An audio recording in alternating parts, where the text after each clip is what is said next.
Combien d'entre vous dans la salle sont mariés? Levez la main.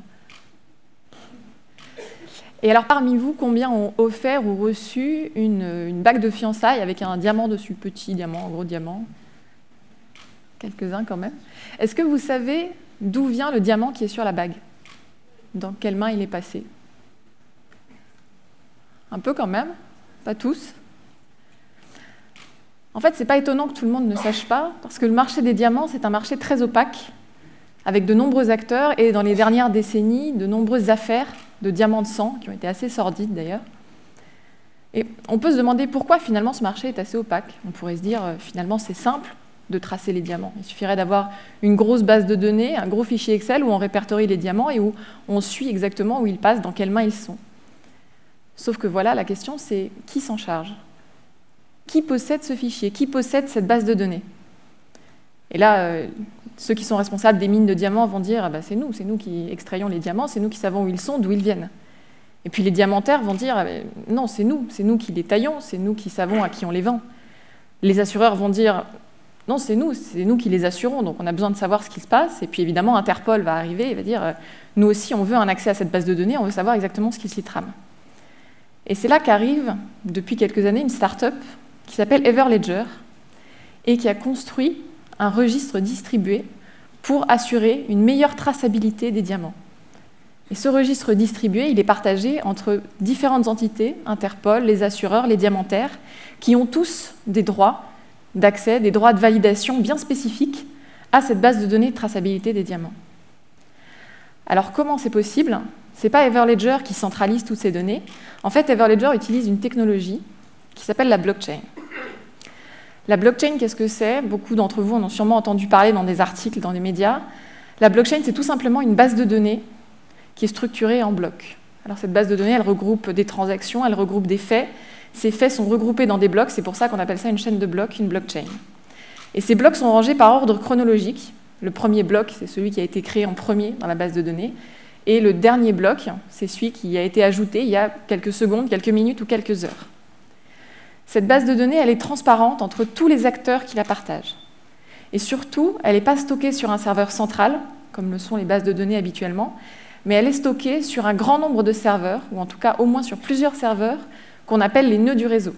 Et ça la rend très résiliente, puisque si un de ces nœuds s'arrête de fonctionner, tous les autres continuent de stocker intégralement cette base de données. Et le plus important, c'est qu'en fait, la blockchain, cette base de données, fonctionne sans organe central de contrôle. Qu'est-ce que ça veut dire? Tout simplement qu'il n'y a pas une entité, une entreprise, une personne, qui pourrait décider unilatéralement de modifier ce registre. En fait, c'est un algorithme, c'est un protocole qui permet à tous les nœuds, à tous les serveurs, de se mettre d'accord sur l'état du registre, sur l'état de la base de données à un temps T. Et donc, c'est une technologie qui va remplacer l'intermédiaire de confiance qui, autrefois, centralisait les données et décidait exactement de ce qu'il y avait dans la base de données. Alors, est-ce que ça supprime vraiment les intermédiaires? Ça supprime effectivement l'intermédiaire de confiance qui, autrefois, pouvait être le gouvernement, qui pouvait être une institution, qui pouvait être une banque, mais ça ne supprime pas tous les intermédiaires. En fait, la blockchain, c'est avant tout un protocole, c'est-à-dire une couche technologique basse sur laquelle viennent se greffer d'autres couches technologiques, dont des applications avec lesquelles interagissent les utilisateurs.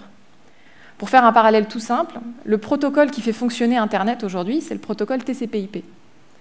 Mais évidemment, quand vous interagissez avec Internet, vous ne voyez absolument pas le protocole TCP/IP. Quand vous interagissez avec Internet, vous utilisez Facebook, vous utilisez Gmail, vous utilisez toutes les jolies applications bien faites qui vous permettent de transférer de l'information très facilement. Eh bien, avec la blockchain, ce sera un peu pareil. Quand vous utiliserez la blockchain en tant que particulier ou même en tant qu'entreprise, l'objectif, c'est que vous ne voyez pas cette couche technologique complexe qui est le protocole et que vous interagissiez directement avec des applications. Et ce sont ces applications qui seront les nouveaux intermédiaires, qui seront les nouveaux interfaces, mais qui ne centraliseront pas la donnée, puisque le protocole lui-même sera décentralisé. Alors, les premières applications de la blockchain, c'est tout simplement les crypto-monnaies. La première crypto-monnaie, c'est Bitcoin, créée en 2008, à la suite de la grande crise économique qu'on connaît. Pourquoi est-ce que c'est révolutionnaire, les crypto-monnaies? Tout simplement parce que c'est la première fois qu'on arrive à s'échanger de la valeur de pair à pair sans passer par une banque, sans passer par un gouvernement. En fait, ce qu'Internet a permis de faire avec l'information, la blockchain va permettre de le faire avec la transaction. Avec Internet, vous pouvez vous envoyer des films, par exemple, en torrent ou par mail. Sauf que quand vous vous envoyez des fichiers avec Internet, ces fichiers sont copiés. Vous en envoyez des copies. Vous avez toujours accès aux fichiers et la personne à qui vous l'avez envoyé y a accès aussi. Évidemment, si vous voulez envoyer de l'argent, ça ne fonctionne plus de la même manière.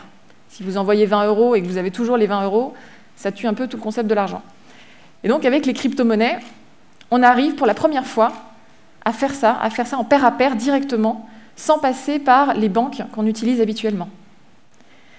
Et donc, en fait, ce qu'on stocke dans la blockchain, dans le cadre des crypto-monnaies, c'est tout simplement la liste des transactions qui ont eu lieu depuis la création de la crypto-monnaie. Et donc, la blockchain de Bitcoin, c'est tout simplement la base de données de toutes les transactions en Bitcoin.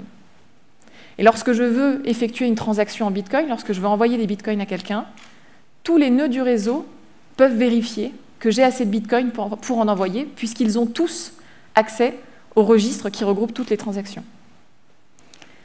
Alors, ce n'est pas du tout le seul cas d'utilisation de la blockchain, même si c'était le premier. Un autre cas d'utilisation, c'est dans l'immobilier, et plus précisément dans la gestion des titres de propriété. Alors, ça va sembler un peu étrange, puisque nous, en France, on a un écosystème notarial qui marche très bien, et donc on n'a pas particulièrement besoin aujourd'hui d'une blockchain pour gérer les titres de propriété, mais dans certains pays en voie de développement, ce qu'il faut savoir, c'est que le cadastre qui enregistre tous les titres de propriété, souvent est très incomplet. Il y a des pays où 90% des zones rurales ne sont absolument pas répertoriées. Ou alors, il est possédé par un gouvernement qui est corrompu ou qui est instable, qui change tous les 6 mois. Et donc, en fait, si vous êtes propriétaire d'une terre dans certains pays, vous pouvez très bien, du jour au lendemain, avoir quelqu'un qui vient vous voir et qui vous dit « Eh bien non, regarde, sur le cadastre du gouvernement, maintenant, c'est moi le propriétaire. Donc, va-t'en, c'est ma maison. » Et donc là, à quoi servirait la blockchain? Tout simplement à enregistrer sur un registre distribué des identifiants numériques, des preuves numériques d'existence des titres de propriété. On ne stocke pas les documents eux-mêmes, puisque comme le registre est distribué, on ne va pas stocker 200 fois le même document, mais on stocke les preuves d'existence de ces documents. Si bien que lorsque quelqu'un vient vous voir pour vous dire « Regarde, maintenant c'est moi le propriétaire », vous pouvez lui dire « Non, regarde, mon titre de propriété existe, il est valide puisqu'il a été mis dans ce registre distribué. » Et comme la blockchain ne peut pas être modifiée a posteriori par une personne de manière unilatérale, on arrive à créer un registre que personne ne peut décider unilatéralement de modifier. Le gouvernement ne pourra pas a posteriori modifier ce registre. Et donc si on élargit ce type de cas d'usage, on peut imaginer beaucoup d'applications dans le domaine de la traçabilité. Et c'est par exemple ce que fait Everledger avec les diamants. Tout simplement, il trace dans la blockchain exactement les mouvements des diamants. Et donc il répertorie chaque diamant avec un certain nombre de caractéristiques, le nombre de carats, la taille du diamant, et ils suivent exactement d'où vient le diamant, par quelle main il passe, etc. Aujourd'hui, ils en sont à plus d'1 million de diamants répertoriés, et donc leur ambition, c'est de se dire, le jour où je croise un diamant qui n'est pas répertorié dans la blockchain d'Everledger, finalement, c'est que ce diamant sera un diamant de sang, c'est qu'on ne saura pas d'où il vient. Donc il y a aussi une notion d'effet de réseau qui va avec. Alors, pour reprendre le thème de l'immobilier, si on va un peu plus loin dans la prospective, il y a aussi des applications dans le domaine de l'énergie, dans la gestion de boucles énergétiques locales avec la blockchain. Alors là, on n'utilise pas que la blockchain, on utilise aussi des technologies d'Internet des objets. En fait, ici, je vais vous parler d'une expérimentation qui a eu lieu à Brooklyn, dans un quartier où on avait 5 maisons productrices d'énergie, donc avec des panneaux solaires sur les toits, et puis 5 maisons consommatrices d'énergie. Et donc dans chaque maison, on va brancher des compteurs intelligents qui vont faire office de nœuds du réseau, qui vont stocker la blockchain, et qui vont exactement enregistrer combien d'électricité a été produite à tel endroit et combien d'électricité a été consommée à tel endroit. Et donc la blockchain va répertorier toutes les consommations et les productions d'énergie et va à terme permettre de faire des transactions directes entre les producteurs et les consommateurs d'énergie, en se passant d'un intermédiaire centralisateur qui pourrait facturer les consommateurs et ensuite redistribuer l'argent aux producteurs. Alors bien sûr, toutes ces applications, elles posent d'énormes défis techniques, de scalabilité, elles posent d'énormes défis juridiques, de responsabilité, mais aujourd'hui, ce qu'il faut voir, c'est qu'on en est encore à la bataille protocolaire. Même si on construit aussi des applications, aujourd'hui, les protocoles blockchain sont très nombreux. Il y en a des centaines qui sont plus ou moins proches, plus ou moins différents, qui n'ont pas forcément les mêmes objectifs. Certains sont dédiés à des cas d'usage très précis, d'autres sont beaucoup plus génériques. Et c'est très difficile de dire aujourd'hui si dans 5 ans ou dans 10 ans, l'un de ces protocoles aura gagné et sera finalement le protocole blockchain majoritaire, ou si on verra coexister un certain nombre de protocoles différents qui auront des cas d'usage différents aussi. Alors, même s'il y a de nombreux défis techniques, en fait, on peut quand même se projeter dans des applications, dans un monde un peu futuriste, puisque on arrive avec la blockchain à s'échanger des jetons, des actifs numériques qui ont de la valeur. On pourrait très bien imaginer que ces actifs numériques valent autre chose que de la monnaie. On pourrait imaginer, par exemple, qu'il vaille un vote. Et on pourrait imaginer que dans 10 ans ou dans 20 ans, chaque citoyen qui vote lors d'une élection dispose de l'un de ces jetons numériques et qu'il l'envoie au candidat de son choix. Et où finalement, c'est le candidat qui reçoit le plus de jetons qui a gagné. En quoi ça change des systèmes de vote électroniques d'aujourd'hui? Tout simplement parce qu'avec la blockchain, il n'y a pas une autorité qui centralise la donnée et à qui on doit faire confiance. On ne serait pas obligé de faire confiance au gouvernement ou à une institution pour enregistrer tous les votes et pour restituer le vote de la manière la plus intègre. On pourrait imaginer que ce jeton vaille l'action d'une entreprise. On pourrait imaginer que demain, les entreprises mettent leur capital sur blockchain, mettent leurs actions sur blockchain, et où finalement les investisseurs pourraient acheter très facilement les actions d'une entreprise. Et d'ailleurs, depuis quelques semaines, quelques mois, un nouveau courant a commencé dans l'écosystème blockchain, ça s'appelle les ICO. C'est une nouvelle méthode pour lever des fonds qui est à mi-chemin entre le capital risque et le crowdfunding, où les entreprises émettent une crypto-monnaie et lèvent des fonds en quelques minutes, en quelques heures, simplement en ayant des investisseurs partout dans le monde. Il y a quelques semaines, une entreprise a levé l'équivalent de 30 millions de dollars en 30 minutes avec cette méthode.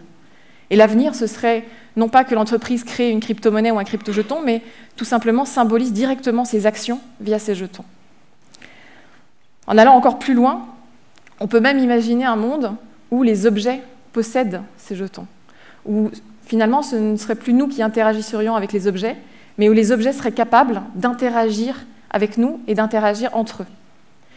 Où finalement on aurait des voitures autonomes qui possèdent un compte dans une crypto-monnaie et qui seraient capables de payer directement le parking, qui seraient capables de se louer toutes seules, qui seraient capables d'aller chercher, alors probablement pas de l'essence puisqu'on sera en voiture électrique, mais qui seraient capables d'aller se recharger à la borne électrique toute seule. Bref, ce monde-là, même s'il semble un peu prospectif, même s'il n'arrivera peut-être que dans 5 ans, 10 ans, 20 ans, il permet de se projeter dans un avenir où finalement nous posséderions nos propres données, où nous posséderions notre argent, et dans un avenir peut-être plus démocratique où nous serions capables de voter en ligne. Et ce monde-là, c'est à nous de faire en sorte qu'il se réalise.